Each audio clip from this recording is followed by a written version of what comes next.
लक्की की छींक की वजह से उस लड़की का शर्ट खून से सन्न गया था। सफेद रंग के सूती शर्ट के ऊपर खून के धब्बे गिरकर फैल गए थे, लेकिन लड़की के मन में मल्लाल इस बात का नहीं था कि उसकी शर्ट पर खून फैल गया था। उसे मल्लाल इस बात का था कि लक्की ने उसके साथ छेड़खानी की थी। इससे पहले कि लक्की उसे अपनी ओर से कुछ समझा पाता, उस लड़की ने सिक्योरिटी को बुला लिया था। लिफ्ट खड़ी थी और वो लड़की लिफ्ट के बाहर आ गई थी। लक्की भी उसे समझाने के लिए उसके पीछे पीछे बाहर आ गया था, लेकिन तब तक दो गार्ड उसकी दिशा में आए और उसे पकड़ लिया। क्या हुआ मैडम, क्या बात है? एक गार्ड ने उस लड़की से पूछा। वो देख पा रहा था कि उस लड़की का शर्ट खून से सन्न गया था और उसके चेहरे पर घबराहट साफ नजर आ रही थी। इस आदमी ने मेरे साथ बदतमीजी की है। पहले तो उसने जानबूझकर मेरी शर्ट पर छींका, जिसकी वजह से मेरी शर्ट खराब हो गई, और फिर इसने अपने रुमाल से मेरे शर्ट को साफ करने की बहाने मेरे साथ छेड़खानी की है। जैसे ही लड़की ने अपनी बात खत्म की, उन दोनों गार्ड ने लक्की को घूर कर देखा। ऊपर से नीचे तक देखने पर उन्होंने पाया कि लक्की की शक्ल तो शरीफों जैसी ही थी, लेकिन उसका हुलिया इस बात की गवाही दे रहा था कि वो कितना बड़ा बदमाश था। क्या रे, बहुत लड़कियां छेड़ रहा है? कहां से आया है तू और घुसने किसने दिया तेरे को? अंदर एक गार्ड ने उसकी बाजू को कसकर पकड़ा। लक्की को समझ नहीं आ रहा था कि वो क्या करे। सुनिए, आप गलत समझ रही हैं। मैं कोई बदमाश नहीं हूं और ना ही मैं आपके साथ कोई बदतमीजी कर रहा था। लेकिन जैसे ही आपने मुझे डांटा, मुझे अपनी गलती का एहसास हो गया था। वो तो अचानक पता नहीं कैसे मेरी नाक से खून निकल आने लगा और फिर उसमें इचिंग हुई और मुझे छींक आ गई। आप जैसा समझ रही है वैसा आदमी नहीं हूं मैं। इससे पहले कि लक्की अपनी बात पूरी कर पाता, उस लड़की ने बीच में ही उसकी बात को काटते हुए कहा, अच्छा, ऐसा सोच भी मत लेना कि तुम इंग्लिश बोलकर बच जाओगे। जो तुमने किया है ना, उसके बाद तुम बच नहीं पाओगे। मैं अभी पुलिस को कॉल करूंगी और फिर वो तुम्हें अपनी भाषा में समझाएंगे। जैसे ही उस लड़की ने पुलिस का नाम लिया, लक्की के साथ साथ दोनों गार्ड के भी कान खड़े हो गए।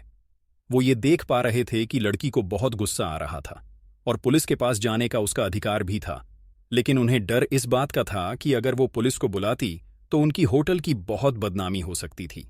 इसलिए एक गार्ड ने तुरंत मोर्चा संभाला और लक्की को उसके सामने जोर से हिलाते हुए बोला, अरे मैडम, ऐसे सड़क छाप पॉकेट मार आदमी के लिए पुलिस क्यों बुलाना? हम हैं ना, इसे तो हम ही ठीक कर देंगे। क्यों? सुरेश पहले गार्ड ने अपने साथ वाले गार्ड को इशारा किया और उसने लक्की की ओर अपना डंडा ताना ही था कि इतने में लड़की बोली, नहीं, आप लोग इससे टेंच भी नहीं करेंगे, आप सिर्फ उसे पकड़ कर रखिए। मैं अभी पुलिस को बुलाती हूं, वो इससे निपटेंगे, उस लड़की ने कहा और अपने पर्स में से फोन निकाला और वो फोन मिलाने ही वाली थी कि इतने में फिर से उस गार्ड ने कहा, अरे मैडम, क्यों पुलिस को परेशान कर रही हो? हम हैं ना, हम भी उतना ही धोते हैं जितना पुलिस धोती है, दूसरे गार्ड ने कहा और फिर उसने लक्की के सिर पर डंडा तान दिया। इतने में लक्की चिल्लाया और बोला, नहीं, अब मैडम नहीं, मैं पुलिस को बुलाऊंगा और मामला सिर्फ पुलिस तक नहीं कोर्ट तक जाएगा।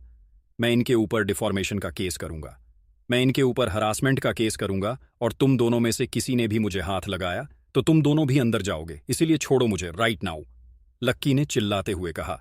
उस जैसे आदमी से इतनी बड़ी धमकी सुन लेने के बाद तो उनके होश ही उड़ गए थे। वो दोनों घबराए हुए एक दूसरे को देख रहे थे। वहीं लक्की और उस लड़की की आंखों का गुस्सा शांत होने का नाम नहीं ले रहा था। अब क्या करें? पहले गार्ड ने कहा। मैनेजर को बोला, दूसरे ने कहा। पहले ने तुरंत अपनी जेब से वॉकी निकाला और चालू किया। लक्की और वो लड़की दोनों ही उस गार्ड को देखने लगे। इससे पहले कि मैनेजर लाइन पर आता, एक साथ लक्की और उस लड़की का फोन बज उठा। हेलो, जी हाँ सर, मैं होटल आ गई हूं, लेकिन सर, एक बदतमीज आदमी की वजह से मेरे कपड़े खराब हो गए हैं। लड़की ने लक्की को घूर कर देखा और कहा, हाँ हाँ, मैं अभी आ रहा हूं, बस एक मैडम है, उन्हें थोड़ी सी मिसअंडरस्टैंडिंग हो गई है, वो सॉर्ट आउट कर रहा हूं, बस आ ही रहा हूं। उसको देख के लक्की ने कहा और दोनों ने एक वक्त में ही फोन रखा। लड़की के लिए अब वहां रुकना और इस बहस में पड़ना बहुत भारी हो गया था।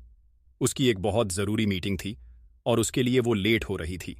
इसलिए लड़की ने लक्की को देखा और बोली, आज तुम्हें मेरी मीटिंग ने बचा लिया, लेकिन तुम चिंता मत करो, मीटिंग हो जाने के बाद मैं तुम्हें बताऊंगी कि मैं कौन हूं।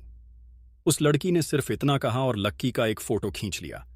इससे पहले कि वो अपना चेहरा ढक पाता, उसकी आंखों के सामने फ्लैश चमक चुका था। लड़की ने फोन अपने पर्स में डाला और वहां से निकल गई। लक्की ने उसे देखा और फिर अपनी शर्ट ठीक की। दोनों गार्ड अभी भी वहीं खड़े थे। लक्की ने एक से पूछा, ये रूम नंबर 888 किस तरफ है? उसका सवाल सुनते ही उस गार्ड का मुंह खुला का खुला रह गया था। उसने बड़ी बड़ी आंखों से लक्की को देखा और पूछा, आपको 888 में जाना है?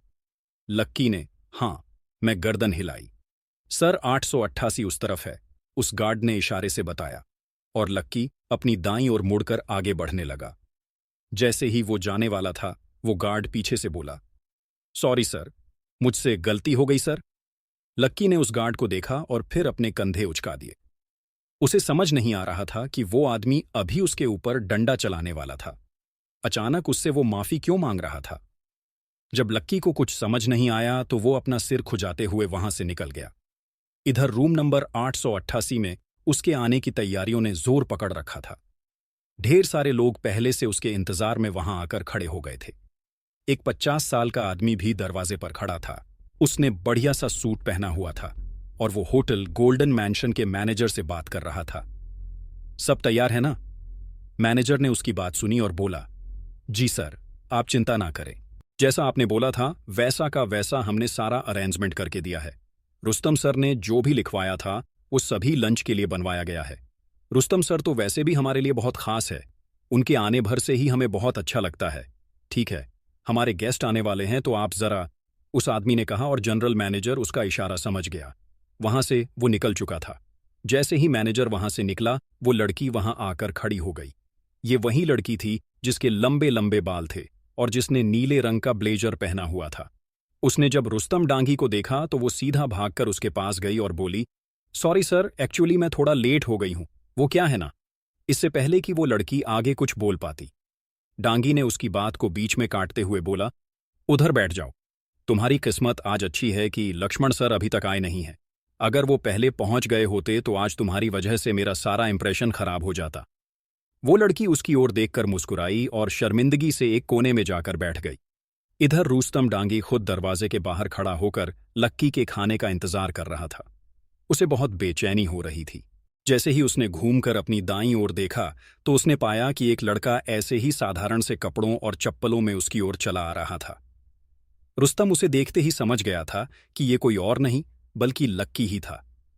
वो तुरंत उसकी दिशा में आगे बढ़ा और उसने सामने झुकते हुए उसका अभिवादन करते हुए बोला, आइए लक्ष्मण सर, आइए। मैं रुस्तम डांगी। लक्की ने उनकी ओर देखा और मुस्कुराकर उनसे हाथ मिलाने लगा। इसके बाद रुस्तम के पीछे पीछे वो कमरा नंबर 888 में दाखिल हो गया। लक्की ने देखा कि वहां पर जो लोग बैठे थे वो दिल्ली के सबसे बड़े लोगों में से कुछ थे।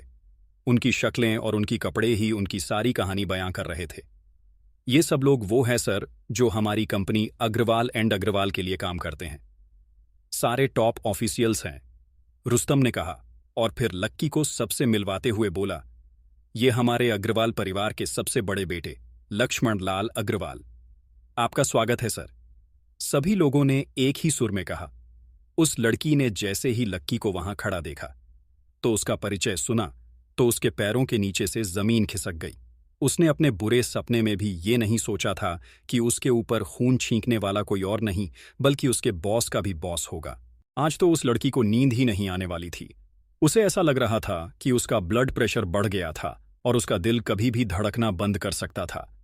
इधर लक्की ने भी इतनी भीड़ में उस लड़की को दूर से ही देख लिया था। उसे भी इस बात की उम्मीद नहीं थी कि उन दोनों की मुलाकात इतनी जल्दी और इस कमरे में होने वाली थी। लक्की को अपनी जहन में सिर्फ एक बात ही याद आ रही थी कि वक्त बदलते देर नहीं लगती। लक्की ने बाकी लोगों से नजरें मिलाने से पहले एक बार और उस लड़की को देखा। उसे मालूम था कि वो थोड़ा सा बदतमीज हो रहा था, लेकिन वो जानता था कि अब की बार वो लड़की उसके देखने से भी उसे कुछ नहीं कहने वाली थी। लेकिन अगले ही पल लक्की को लगा कि वो कुछ गलत कर रहा था और इसलिए उसने अपनी नज़र उस लड़की से हटाकर बाकी के लोगों पर टीका दी। प्लीज आप लोग सब बैठ जाइए, प्लीज, लक्की ने बहुत ही शांत स्वर में कहा। सर आप भी प्लीज बैठिए, रुस्तम ने कहा और लक्की को उस लड़की के पास ही लगी सीट पर बैठाने के लिए ऑफर कर दिया। उसके हाथ का इशारा देखते ही लक्की के मन में ढेर सारे सवाल उभरने लगे थे। जब रुस्तम ने देखा कि वो लड़की की ओर सवालिया निगाहों से देख रहा था तो वो बीच में आया और बोला, सर ये हमारी कंपनी की इंफॉर्मेशन डिपार्टमेंट की डायरेक्टर है रागिनी दत्ता। जैसे ही उसका नाम लिया गया, रागिनी लक्की को देखकर मुस्कुराने लगी। हालांकि उसकी मुस्कान देखकर ये लक्की समझ गया था कि वो काफी फीकी थी। उसमें लक्की के लिए काफी घबराहट थी, लेकिन अब ऐसी कड़वाहट देखने की लक्की को आदत हो चुकी थी, इसलिए उसे इस चीज से कोई फर्क नहीं पड़ रहा था। सर, आप जरा सबसे पहले इसे चखिए, ये मैंने खुद अपने हाथों से आपके लिए बनाया है। रुस्तम ने लक्की के सामने एक प्लेट पर कश्मीरी पुलाव परोसते हुए कहा। अच्छा, लक्की ने कहा और एक चम्मच से उस प्लेट में रखी डिशेस का थोड़ा सा हिस्सा लेकर अपने मुंह में डाल दिया।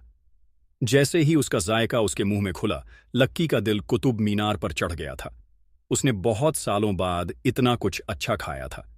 खाना पेट के अंदर चला गया था, लेकिन उसका जायका उसके मुंह में ही रह गया था।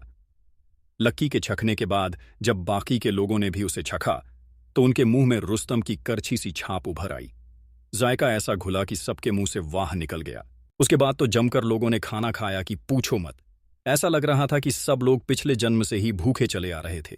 खाने के आगे सब लोग अपने ओहदे, अपने पद, अपने पते, अपने जात और अपना नाम तक भूल गए थे। इतना जमकर खाना खाया गया कि किसी की बर्तन के अंदर कुछ भी बाकी नहीं रह गया था। लक्की ने भी आज न जाने कितने दिनों बाद जमकर खाया था। सालों के बाद आज उसका पेट फुल हो गया था। सर, आपका हो गया या कुछ और मंगवाऊं? रुस्तम ने प्यार से पूछा। वो लक्की को देखकर ही समझ गया था कि आज उसे खाने में मजा ही आ गया था। नहीं, मेरा पेट तो भर गया है, लक्की ने कहा।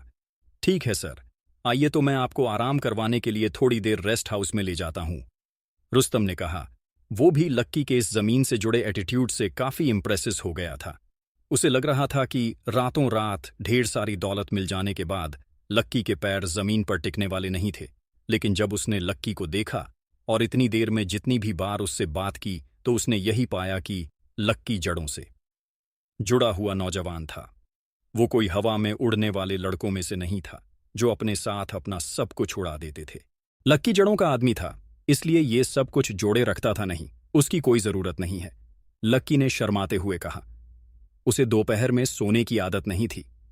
उस रागिनी ने जब लक्की को ऐसे शर्माते देखा तो उसे हंसी आ गई।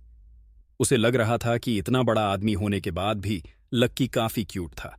लक्की के मना करने के बाद सब लोग वहीं बैठ गए थे और लक्की की ओर देख रहे थे।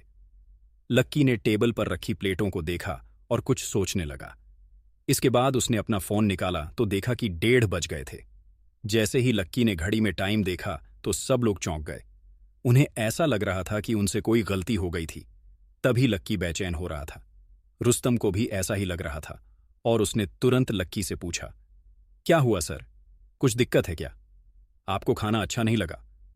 नहीं यार, ऐसी बात नहीं है, खाना तो बहुत अच्छा था, मैंने पेट भर खाया, लेकिन मैं बस आपसे ये रिक्वेस्ट करना चाह रहा था कि अगर आपके पास ये खाना और थोड़ा बचा हो तो पैक कर दीजिए, मैं इसे अपने दोस्तों को भी खिलाना चाहता हूं, लक्की ने कहा और रुस्तम की ओर देखने लगा।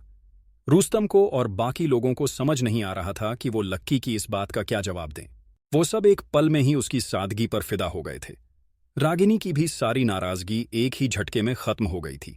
लक्की यहां बैठा भी अपने दोस्तों के ही बारे में सोच रहा था। इससे बड़ी बात और क्या हो सकती थी? लेकिन रुस्तम के लिए एक दिक्कत हो गई थी। खाना खत्म हो चुका था और खाना जिन खास मसालों से बना था वो भी उतना ही थे। अब आगे क्या होगा कि रुस्तम लक्की को खाना पैक करने के लिए हां कर पाएगा या वो लक्की को मना कर देगा? वो लक्की जिसने अपने दोस्त को पेट भर पानी पूरी भी नहीं खिलाई थी, क्या वो अपने दोस्त को इतना अच्छा खाना खिला पाएगा? क्या लक्की की सादगी का लोग फायदा उठाएंगे?